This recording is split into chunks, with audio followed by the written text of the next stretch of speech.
Anda kembali bersama kami di Prime Time Talk. Saya masih bersama dengan Mas Firman Wijaya di ujung telepon dan juga Bang Ray Rangkuti. Bang Ray, tadi kalau Anda katakan blunder, jangka panjangnya akan seperti apa untuk KPU sendiri selain mungkin kepercayaan masyarakat juga sudah mulai minim kemudian terhadap KPU sendiri begitu? Ya ini kan bisa nanti juga dijadikan sebagai bahan baru lagi oleh pihak pemohon ya, dalam hal ini pihak Prabowo gitu, untuk menyatakan misalnya kami tidak percaya pada hasil atau pada data-data yang dikemukakan oleh KPU yang terkait katakanlah misalnya pada 5.000 TPS yang sudah dibuka, misalnya seperti itu kan. Ini kan masalah lagi. Nah sebab kenapa gitu? Bisa aja mereka mengatakan. Kalau misalnya KPU mengatakan, oh bagaimana Anda tidak percaya? Ada saksinya kok Panwas, ada saksinya polisi.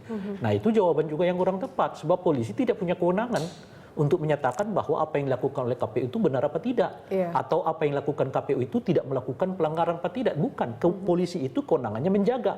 Soal apakah KPU melakukan apa, dia nggak punya kewenangan apapun. Hatta kalau misalnya polisi melihatnya menukar-nukar di situ, dia itu harus Panwas yang melaporkannya, bukan polisi bertindak langsung gitu kira-kira.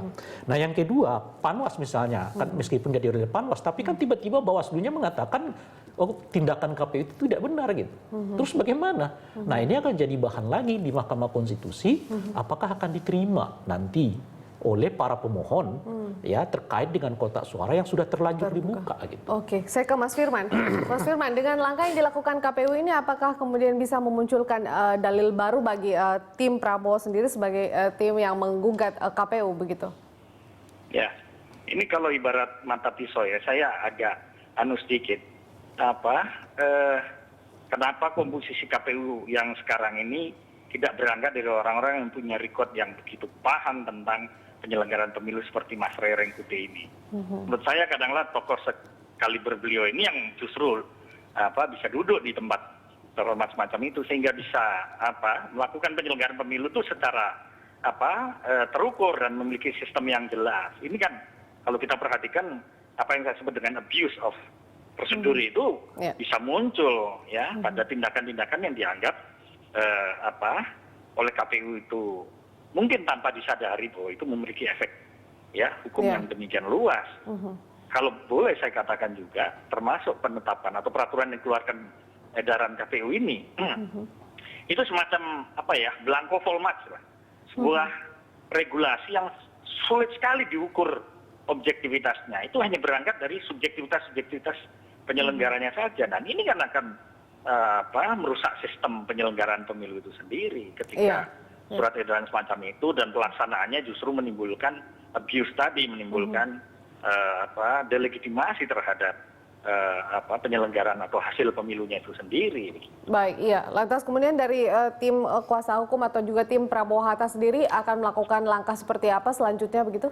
Nah, kita sudah mempersiapkan itu menjadi sebuah bahan hukum yang tentu saja tadi saya sampaikan ini bisa menjadi amunisi baru ya atau amunisi tambahan di dalam argumen kita di Mahkamah Konstitusi. Di samping itu tadi saya katakan pada election proses memang hanya di KPU, itu kewenangan KPU, tapi election complaint kan tidak hanya Mahkamah Konstitusi, ada Dewan DKPP yang kami mohon justru Prof. Jimli bisa bertindak progresif ya melihat situasi semacam ini, karena apa yang disebut dengan election fraud ini bisa terjadi kalau ternyata ada situasi yang justru prinsip konstitusionalitas pemilu yaitu jurdil itu malah mengarah pada null and void ya, malah cacat hukum dalam pelaksanaannya karena tindakan-tindakan oleh penyelenggara pemilunya sendiri.